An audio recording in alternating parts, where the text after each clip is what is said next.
Avis vascular centre మన దేశంలోనే the best varicose vein hospital. నమస్కారం, వెల్కమ్ టు ఐడ్రీమ్. నేను మీ సంగీత. ఒక్క జిల్లాలోనే 428 మంది పిల్లలకు ఎయిడ్స్ ఉన్నట్లుగా కూడా అధికారులు గుర్తించడం జరిగింది. ఇది ఎక్కడంటే బీహార్లోని సీతామఢి అనే జిల్లాలో.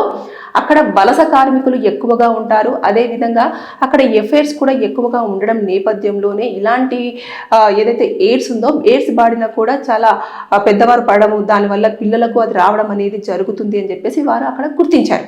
అయితే 428 మంది పిల్లలతో పాటు అక్కడ ఎవరైతే పెద్దవారు ఉన్నారో అందులో మొత్తం 6707 మంది పెద్దవారు. మొత్తం ఓవరాల్గా చూసుకుంటే అక్కడ 8000కు కేవలం ఆ ఏరియాలో ఉన్న సీతాగడి దాంట్లోనే 8000 మందికి ఎయిడ్స్ ఉన్నట్టుగా కూడా అధికారులు గుర్తించారు. నెలలో 40 నుంచి 80 కేసుల వరకు అక్కడ ఫైల్ అవుతున్నాయంట. అంటే బీహార్లో కంట్రోల్లో ఉంది అని చెప్పేసి అనుకున్న ఈ ఎయిడ్స్ వ్యాధి ఇప్పుడు ఎక్కువగా అక్కడే ప్రబలుతుంది. అక్కడ ఎందుకో కంట్రోల్లోకి రావట్లేదు. ఇది ఎక్కువగా వలస కార్మికుల వల్లనే ఇది ఎక్కువగా వ్యాప్తి చెందుతుంది అని చెప్పేసి వారు చాలా వరకు అన్ని కోణాల నుంచి అంచనా వేయడము, అదేవిధంగా అన్ని ఎంక్వైరీ చేయడం ఇదంతా కూడా చేశారు. అంటే ఈ లెక్కన చూసేసుకుంటే ఎక్కువగా మనము అనుకుంటూ ఉంటాం, ఈ మధ్య కాలంలో ఎక్కువ మంది సాఫ్ట్వేర్ కంపెనీస్లోని ఎయిడ్స్ ఎక్కువగా వస్తుంది, అందరూ కూడా ఎక్కువగా ఇలాంటి చేస్తున్నారు అని చెప్పేసి మనం రీసెంట్గా కూడా విన్నాం. న్యూస్లు కూడా ఎక్కువగా వచ్చాయి. సాఫ్ట్వేర్ కంపెనీలో టాప్లో ఉంది ఎయిడ్స్ రావడం. ఎందుకంటే దానికి వాళ్ళకు వీకెండ్ పార్టీస్ కానివ్వండి, ఇలాంటి నేపథ్యంలో వారికి విచ్చలవిడిగా డ్రగ్స్ యూజ్ చేయడము, లేదు అంటే ఎవరో ఒకరితో వారు శారీరకంగా కలవడము, ఇలాంటి వల్ల ఎక్కువగా వస్తున్నాయి అని చెప్పేసి చెప్పారు.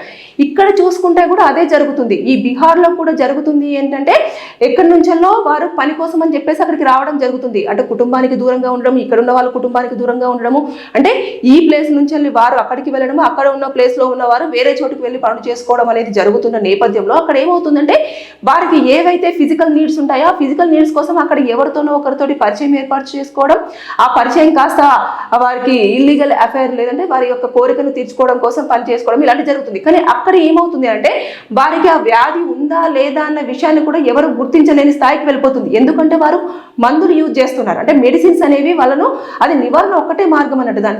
దానికి ఇప్పటివరకు అయితే మందు వచ్చినట్టుగా కూడా లేదు. వచ్చినా కూడా అది చాలా ఎక్కువ రేట్లో ఉంది అని చెప్పేసి కూడా వినిపిస్తున్నాయి. కానీ అది ఎంతవరకు వాస్తవం అనేది మనకైతే పూర్తి స్థాయిలో తెలియదు. కానీ దీనివల్ల ఏమవుతుందంటే వీరు ఎవరైతే ఒక పురుషుడు కానివ్వండి, ఒక స్త్రీ కానివ్వండి, వారి యొక్క కోరికను తీర్చుకోవడం కోసం వారు ఎంజాయ్ చేసే టైంలో వారికి ఏ వ్యాధి ఉంది అనేది గుర్తించకుండా వారు ఎంజాయ్ చేసిన తర్వాత పిల్లలు, అభం శుభం తెలియని పిల్లలకు ఆ వ్యాధి సోకుతుంది. చూడండి, లిటరల్లీ వాళ్ళు ఏ తప్పు చేయకపోయినా కేవలం వారి కడుపులో పుట్టడమే సమస్యగా మారుతుంది. అది ఎప్పుడు వాళ్ళకు బయటపడుతుంది? ప్రెగ్నెన్సీ టైంలో వాళ్ళు హాస్పిటల్కి వెళ్ళి చెక్ చేయించుకుంటే అప్పుడు ఖచ్చితంగా వారు టెస్టులన్నీ చేస్తారు కదా. చేసినప్పుడు నీకు ఆల్రెడీ ఇది ఉందమ్మా, మరి ఇది ఎందుకు అని అంటే లేదు మేము ఉంచేసుకుంటాం. ఇక తల్లి ఉంచుకుంటాను ప్రెగ్నెన్సీ అన్న తర్వాత బలవంతంగా మాత్రం అబార్ట్ చేయడానికి అసలు కుదరదు. ఇంకా అలాంటి సిచ్యువేషన్లో పిల్లలు 428 మంది పిల్లలకు ఎయిడ్స్ బారిన పడ్డారు అంటే వారిని ఒకసారి సిచ్యువేషన్ చూడండి. వారు ఆ టైంలో దానికి ఒక తీవ్రత నెల టాబ్లెట్స్ వేస్తున్నా కూడా రెగ్యులర్గా టాబ్లెట్స్ వేసుకోవాలి. చిన్న చిన్న పిల్లలు, వాళ్ళు చూసేస్తే కూడా మనకి ఎలా అనిపిస్తుంది, వాళ్ళకి ఏం జరుగుతుందో తెలియదు, వాళ్ళ బాడీలో ఏం ఉందో తెలియదు. ఇలాంటివన్నీ కూడా ఉంటాయి. అంటే ఆ ఊరు మొత్తంలో కూడా, అంటే ఆ సీతాగడి ఊర్లో జిల్లాలోనే దాదాపుగా 8,000 మందికి అని అంటే ఒక్కసారి ఇమాజిన్, ఈ లెక్కన చూస్తే ఎంత తీవ్ర స్థాయిలో ఎయిడ్స్ అనేది ఉంది అని చెప్పేసి మనం అంచనా వేయచ్చు. కేవలం ఆ ఒక్క రాష్ట్రంలోనే. ఇక మిగతా చూసేసుకుంటే వాళ్ళు కనుక ఇంకా ఎక్కడికైనా వెళ్ళి ఏదైనా క్షణికావేశంలో కానీ ఎవరితోనన్నా కలిశారంటే ఇంకా అక్కడ కూడా వ్యాప్తి చెందుతుంది కదా.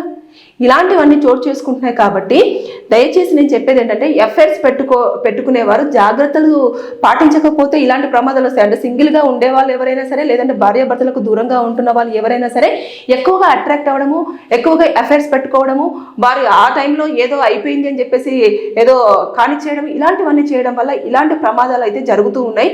ఎక్కువ స్థాయిలో చాలా నేను చెప్పాను కదా, గతంలో కూడా నేను ఒక వీడియోలో చెప్పడం జరిగింది.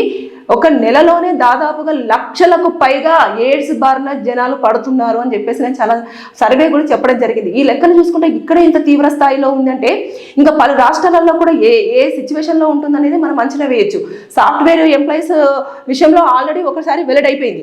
ఇక చూస్తే ఇక్కడ ఒక స్టేట్లో వెల్లడి అయిపోయింది. అదేవిధంగా సంగారెడ్డిలో కూడా చాలా వరకు ఎయిడ్స్ కేసులు నమోదవుతున్నాయని చెప్పేసి ఒక అంచనా వేయడం జరిగింది. ఒక నివేదిక కూడా బయటికి రావడం జరిగింది.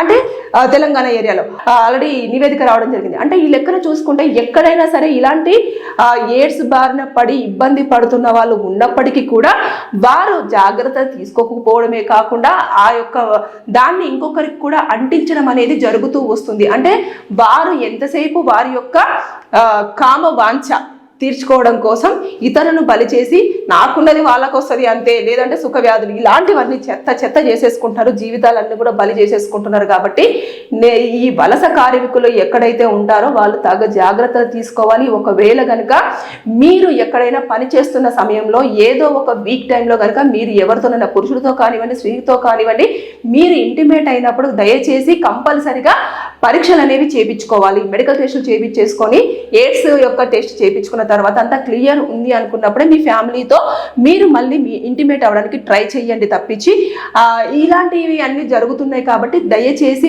అనవసరంగా పిల్లల విషయంలో మాత్రం ఇలాంటివి చోటు చేసుకుంటాయి. కాబట్టి చాలా ఎక్కువ తీవ్ర స్థాయిలో ఉంది, మొత్తం ఇండియా వైడ్ గానే చాలా తీవ్ర స్థాయిలో ఉంది. కాబట్టి దయచేసి అలర్ట్ గా ఉండండి.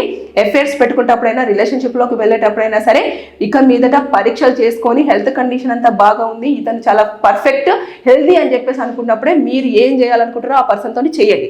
అంతేగాని ఏదో వచ్చేసారు, బాగున్నారు, చూడడానికి స్మార్ట్గా కనిపిస్తున్నారు, మంచి స్టైలిష్గా ఉన్నారు, చాలా బాగా మాట్లాడుతున్నారు, కన్సర్న్ చేస్తున్నారు అని చెప్పేసి కనుక పొరపాటున వాళ్ళతో మీరు వెళ్ళారు అంటే ఖచ్చితంగా ఎయిడ్స్ బారిన పడక తప్పదు. ఇలాంటివే చోటు చేసుకుంటున్నాయి. కాబట్టి be alert, be careful. Thank you.